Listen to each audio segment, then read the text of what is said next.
और मैंने आपको बताया एक वीडियो में कि साधना काल में बहुत ध्यान भी रखना होता है आपको, बहुत सी चीजें ध्यान रखनी पड़ती, जैसे साधना काल के तुरंत बाद हाथ नहीं धोना, नहाना नहीं है, ठीक है। या साधना काल में किसी को गाली नहीं देनी, किसी को उल्टा नहीं बोलना, किसी बच्चे को नहीं डांटना, ये चीजें मैंने आपको बताई। क्यों उल्टा क्यों नहीं बोलना? साधना काल में आपकी ऊर्जा जागृत होती है बेटा, आपकी वाणी सिद्धि की तरफ जा रही होती है। अगर आप किसी से बोल गए, आपने किसी से बोल दिया कि तेरा पैर टूट जाए या तेरा साथ वो हो जाए, तो जो ऊर्जा साधना काल में आपने अर्जित की है, वो ऊर्जा उन शब्दों को सच करना शुरू कर देती है। फिर आप मिरर भी नहीं देखना होता बेटा। ये देखो, ये देखो, ये देखो, सिद्धपीठ मंदिर से क्या चीज लानी होती है। सचिन चैनल पर बता रखी है, इतनी अच्छी जानकारी बता रखी है, देखते नहीं हो चैनल पर इतनी डिटेल में बता रखा है, पर आप देखते तो हो नहीं। आपको डायरेक्टली मेरे से पूछना है ना। वीडियोस में इतनी सारी जानकारी दे रखी है, पर आपको वो वीडियो नहीं देखनी। तो साधना काल में ये सारे नियम हो जाते हैं, आपकी ऊर्जा इतनी बढ़ जाती है कि अगर आप किसी को उल्टा सीधा बोल देते हो तो वो सच हो जाता है। तो इसलिए आपको नहीं बोलना। ये होता है बहुत सारे लोगों के साथ होता है, ठीक है। उस टाइम पर जो इसलिए मैंने बोला कि साधना काल जो होता है एक ऐसा समय होता है, आप अब नॉर्मल जो पूजा होती है उसमें आप ब्रह्मचर्य का पालन नहीं करते, नॉर्मल पूजा में आप जप भी उतना नहीं कर पाते, ठीक है। नॉर्मल पूजा में बहुत सारी चीज़ें होती है जो उसमें नहीं होती।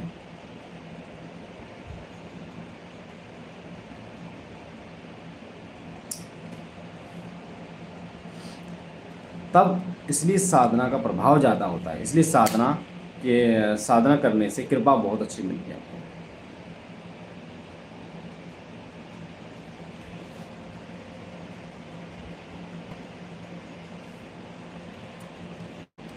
समझ में आया बेटा? इसलिए साधना, अब साधना की हम बात करें तो साधना कितने दिन की होती है? साधना 1 दिवसीय भी होती है, 3 दिवसीय भी होती है, 5 दिवस, 7 दिवस, 11 दिन की भी होती है।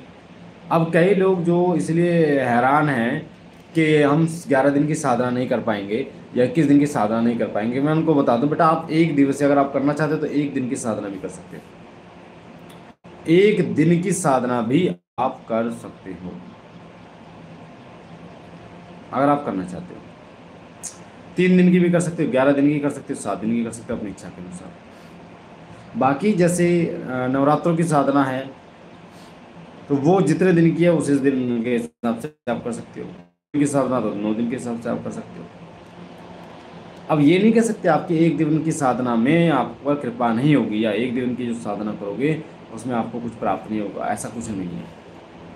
1 दिन की साधना जो होती है, 1 दिन की साधना कैसे करें? 1 दिन की जो साधना होती है उसमें संकल्प लेना होता है, अखंड ज्योत जलती है, व्रत करके आप कर सकते हो, नंगे पैर आप कर सकते हो, वो आपकी इच्छा वाली। मैं आपसे दीक्षा लेना चाहती हूँ, मैं इस काबिल तो नहीं हूँ, बट आप बना देना। आप ला लो एक बार, बाकी कैसे आऊँगी, मैं कब आऊँगी, उसका इंतजाम शिव जी कर देंगे। वो तो बेटा ज्योति बाबा पर छोड़ो, और तुम्हें तो पहल करनी पड़ेगी ना, बाबा तो करेंगे बट तुम्हें तो पहल करनी पड़ेगी, बिना दरबार आए थोड़ी ना होता है कुछ।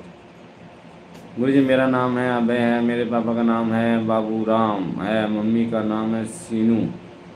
हमारे घर में किसी किसी की शक्ति चल रही है, और हमारी कुल देवी कौन है?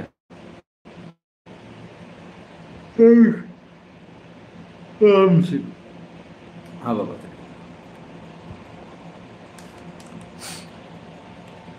बेटा देखो, तुम्हारे घर के कुल देवता तो सामने आ रहे हैं, पर सिर पे छोटा सा मुकुट है, बाल घुंघराले हैं, मूछें हैं, चौड़ा सा चेहरा है, ठीक है। कद काठी ज़्यादा बड़ी नहीं है, हाथ में भाला है जैसे गोगा जी होते, इस तरीके के तुम्हारे घर के कुल देवता हैं, ठीक है। 3 शक्तियाँ साथ में चल रही है, माँ मदानंद भी चल रही है, माँ कालका भी चल रही है तुम्हारे साथ में, और एक और शक्ति है जो तुम्हारे घर की कुल देवी है, जो साथ में चल रही है, तुम्हारे घर में पूज्य है। वैभव सिंह, पिता का नाम है राहुल सिंह है, मेरे मंगल दोष खत्म हो गया है क्या? हनुमान जी की 40% आप कह सकते हैं कि ऊर्जा अच्छी है, बट 40% है अभी। अभी उस ऊर्जा को बढ़ाओ बेटा, बाकी मंगल दोष तो अभी कम रह